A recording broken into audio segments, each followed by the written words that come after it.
10, 9, ignition sequence start, 6.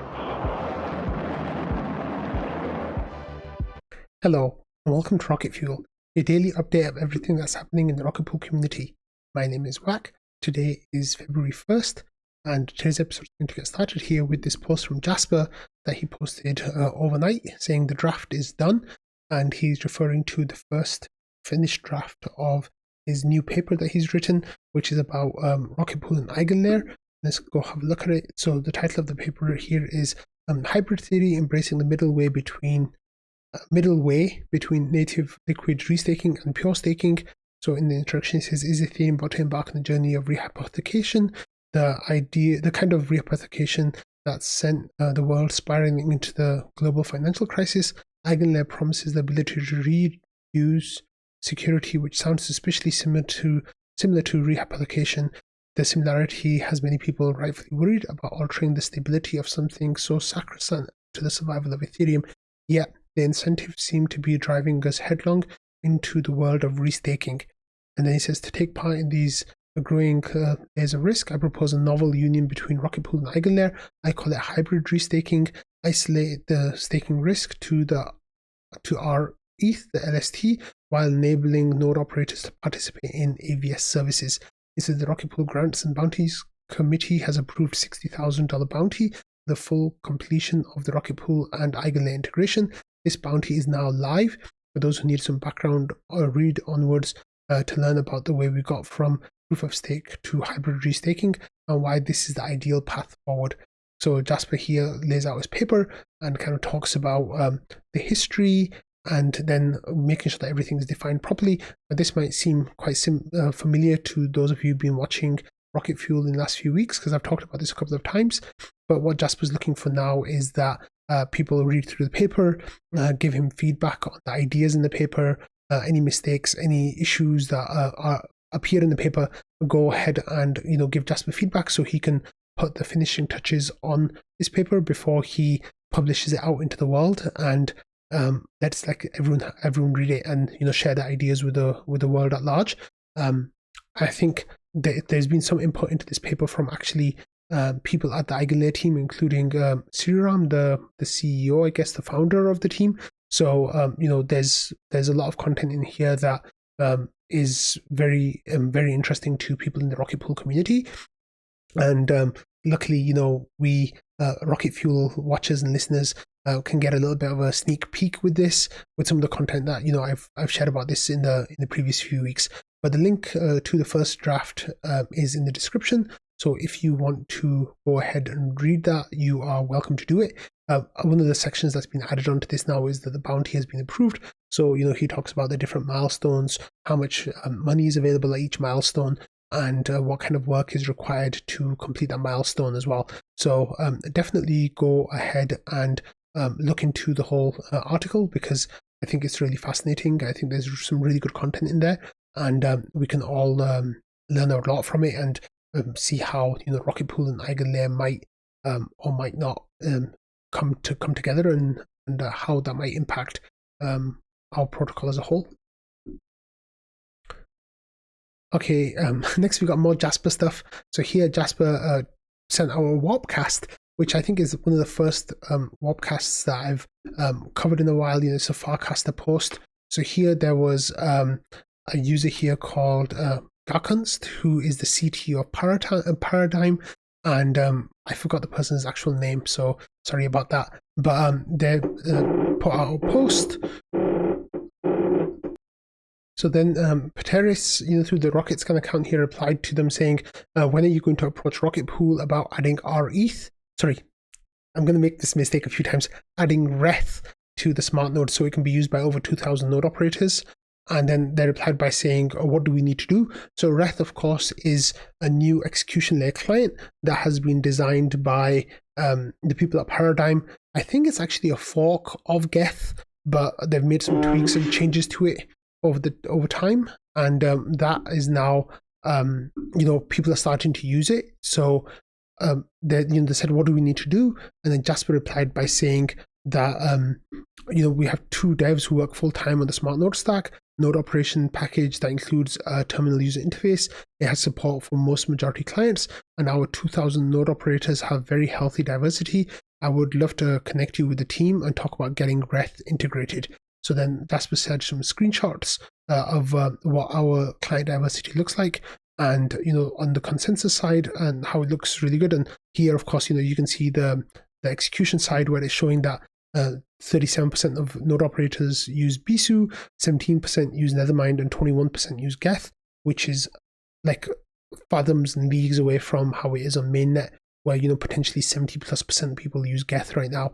So Jasper got a reply with the person saying, "Hey, here's my Telegram. Let's make a group chat." So Jasper then made a group chat, and then he shared that information in Discord as well, saying from calling him out and writing a 50-page rebuttal for his essay to now making a group chat with him and the team. So this is like, Jasper's RETH paper that he wrote over a year ago now about why Paradigm is wrong, and why it's not going to be a winner takes all LST market, saying that ST ETH was going to just swallow everything.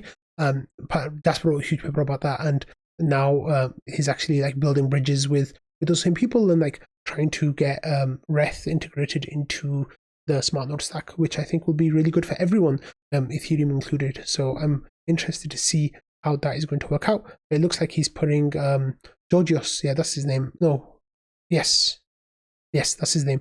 Putting him in touch with Langers, and then Langers, I guess, can put him in touch with the rest of the team as they need to do that. Okay, so here we've got an announcement of the latest community call that is going to take place today. And this community call is not going to take place in Twitter like it normally does, because the team's Twitter account is still compromised. Today's community call will be taking place in Discord, and it will be taking place at 8 p.m. Eastern time, which is about 4.5 hours from when I'm recording this episode. And here, there's quick information. Jasper says Rocket Pool will be hosting its first community call on since the Twitter account was hijacked. We'll be hosting it in the Discord server just under 6 hours from now, from when he wrote it. It says we'll cover the Twitter hack and status, the ecosystem update, and what's happening, information about what's happening at ETH Denver. So if you're interested in, if you've been getting withdrawal symptoms from community calls, then today's your lucky day, because there'll be one taking place at 8 p.m. Eastern time. So I think that's 1 a.m. UTC. So mark that in your calendars. The episode should hopefully come out long before the community call goes live. So you can definitely cover, go ahead and follow along with that in the Discord. I don't know how the recording works in Discord, so I don't know if it'll be made available to YouTube later like it normally does from Twitter, but hopefully there'll be something for you all to catch up on.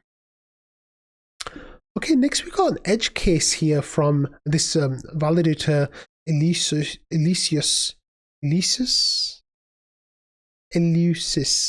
I'm sorry, I'm totally butchering that pronunciation, but this person was an all nodes node operator.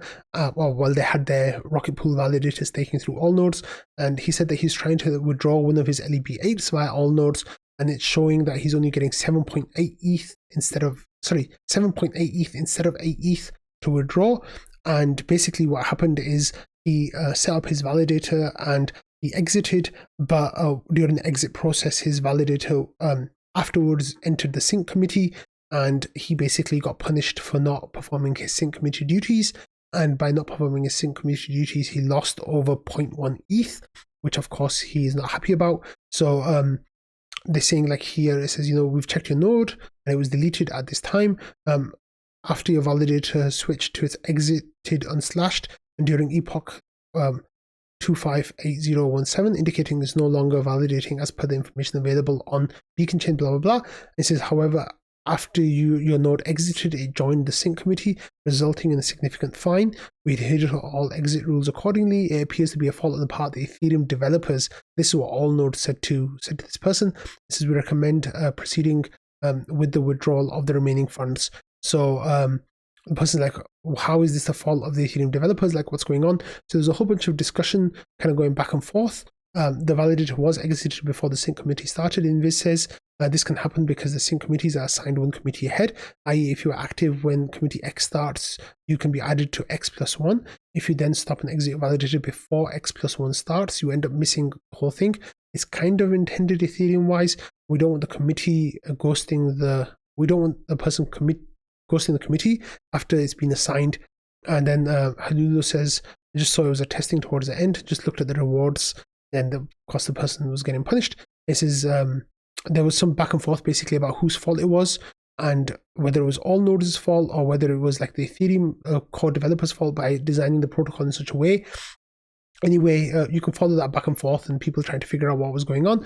But eventually, Sephiroth, who is a person who works at all nodes, who I mentioned on the show a few times, replied to Eleusis saying that please reach out to me through the inner chat on the All Nodes website. We will compensate all loss. Lesson was really learned and it will be improved in the nearest few hours. So basically, they're going to set up some kind of system on their end that checks for whether or not their user is about to enter the sync committee. And if they are, I guess it will say you can't exit until your sync committee is finished or something along those kind of lines potentially. Butter replied by saying the chances of a sync committee happening are so slim, and even more slim that it happens in the 24-hour period before that validator is supposed to exit from the beacon chain, that spending time to fix the problem will probably end up costing more in developer time than if you just compensate the person for their loss. But he says don't quote me on that, so I'm not quoting Buddha on that. Okay, next we got this post from Valdorf, and this is saying, yo, where's Snocones? This is Uncle Patches, what have you done? So Snocones is a community member who Patches has been joking with recently, saying that Snocones should get banned. And today Valve was checking something and it seems like Snocones is no longer in the Discord. So people were just like, hey, where's Snocones gone? And like, what's going on? And Patches says, I did what had to be done. And Valve says, what? No, I miss snow. And I didn't know I missed snow. And then Halulo says, wait, he's actually not in the server anymore. And Patches like saying, wait, what? And then he's like tagging unban as if he like tried to bring Snocones back. But yeah, we don't really know what happened with Snocones. It appears that Snocones' Discord is still live, like his actual account is still running, but he's now no longer in the Rocket Pool Discord. So I don't know what happened there. Maybe he got the same thing that happened to Looking for Owls last week, where he was removed from the Discord. He got like permanently removed. Maybe something he said triggered an automatic ban, but I'm not sure what happened there. But people have been trying to reach out to Snocones, but Snocones has the security settings really tight, where he won't accept friend requests or messages from people.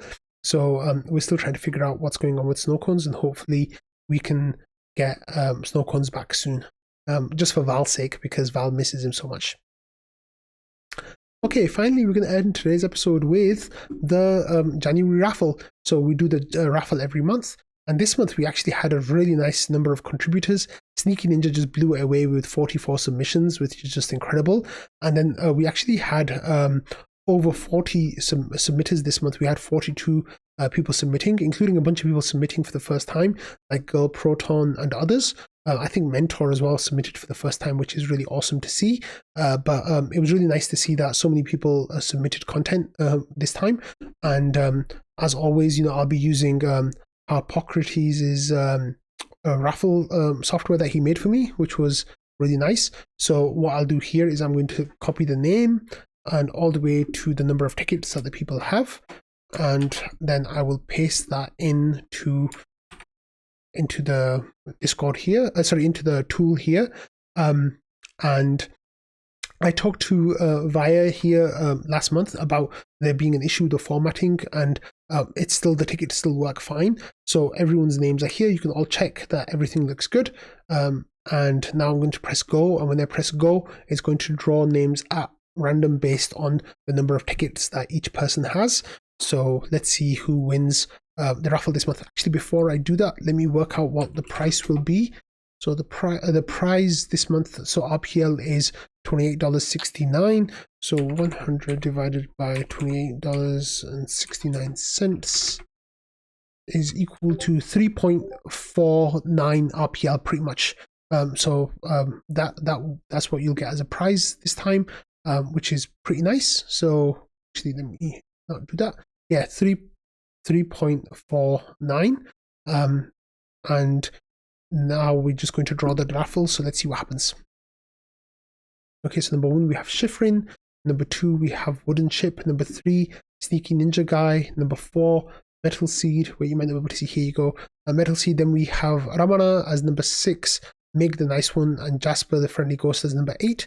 And then if either of those don't get tickets, then which they will, they always do, then Via and Cal here are the backups. But I think Metal Seed is a first win for Metal Seed, and that's a really nice drawing. So on that note, I'm going to end today's episode. Thank you all for watching, listening, and being part of the Rocket Fuel community. I'll be reaching out to the winners of the raffle very soon to try to get their prizes to them, most likely over the weekend. But you'll be getting 3.49 RPL each, which is a really nice prize. So congratulations to you all, and I'll see you all tomorrow. Bye.